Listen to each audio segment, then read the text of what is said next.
Hello, and welcome to the Fear Channel, a channel with regular broadcasts telling the most chilling of urban legends, ghost stories, and forays into the darkest corners of the human mind.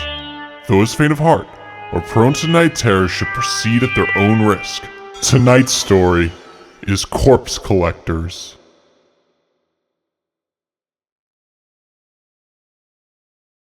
This story starts in late September, down in Shannondale, West Virginia. My family went to go visit our relatives, who invited us to celebrate one of them winning $2,000 in some scratch-off lottery. They live in this really terrible part of Shannondale that people from Charlestown, Shepherdstown, and Ranson, basically the least rednecky parts of West Virginia, like to call Squalor Holler. It's way up on the mountain, and exactly like how everyone pictures it when they hear about it. Nothing but ramshackle shacks, rusty rebuilt trailers, everything covered in decade-old Christmas decorations because they're all too busy being smelly rednecks to ever clean up. We don't refer to them as aunt, uncle, whatever, just relatives. Not terrible people or anything, just absolutely cartoonish, depressing hillbilly stereotypes. So anyway, we're up here in this godforsaken trailer. It sucks. There's like 8 of them, plus me, my dad, my mom, and my sister. About 2 hours in, my mom takes my cell phone so that I can focus on family time together, which didn't make any sense because all we were doing was eating TV dinners and watching TV. After like 6 hours of this, and about 10 minutes before we're supposed to leave, it starts raining.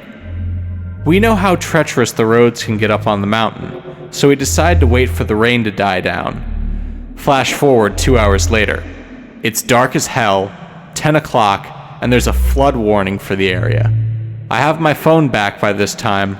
No reception though, of course. I'm playing Tetris and Texas Hold'em just to pass the time, when suddenly I hear my dad start losing his shit in the next room. I walk over and it turns out they let slip that they'd buried their kid, Thomas, outside, and apparently were afraid the rain would wash up his body. The kid was like 6.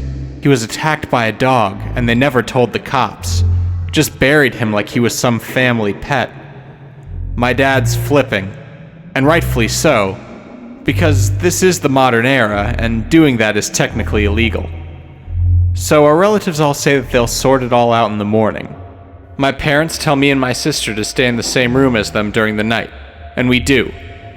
None of us really suspected that they'd killed Thomas or anything, since they're all really peaceful, nice people.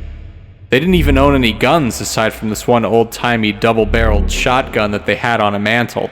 Nevertheless, we were creeped out, and intended to tell the police in the morning once we got to town. So it was roughly 3 in the morning, and I couldn't sleep.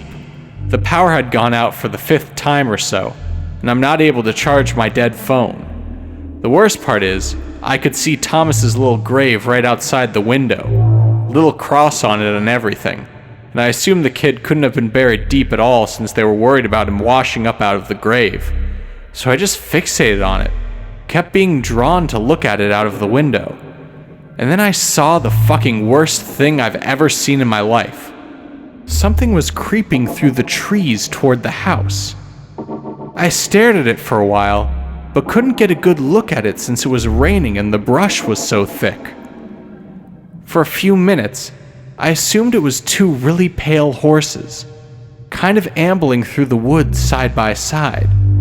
But then it walked into the moonlight, and I saw that it was all one thing. It had sort of a human torso, but wider. It finally stepped into full view, and I saw it had 6 legs that looked halfway between a beetle's and a horse's.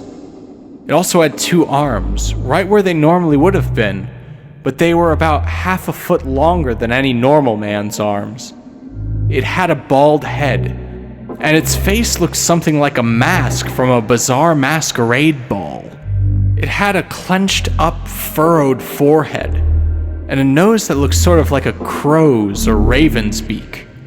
It didn't have eyes either, just like these depressions where the eyes would normally go. It looked like it had a human mouth, underneath its proboscis.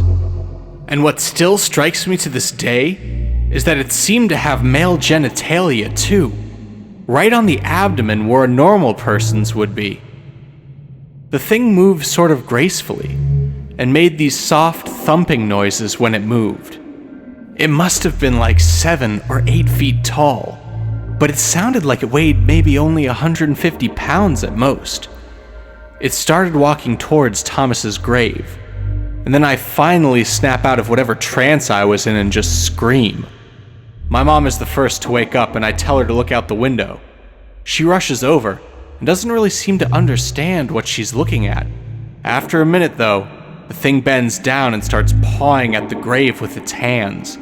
My dad and Jasper rush in, and Jasper just loses his mind, screams like a little girl, and runs back out into the room yelling for his father, yelling, "It's outside! It came back and it's outside!" I look back and see the thing is digging furiously at the ground, kicking up huge mounds of dirt. I hear the sounds of feet running around the house. I think they were looking for the shotgun. The thing reaches into the hole and grabs what I assume was Thomas's body by the leg in one hand. The thing kind of gallops back into the woods, snapping all these branches, and that's when we hear it. A kid crying. The sound of a child sobbing and crying from the direction that the thing took off in. We left as soon as the rain let up. It was 5 a.m. I don't even think we told anyone when we left. We just drove straight back to Ranson and only stopped for gas. No one said a word to each other. My family refuses to speak about what happened.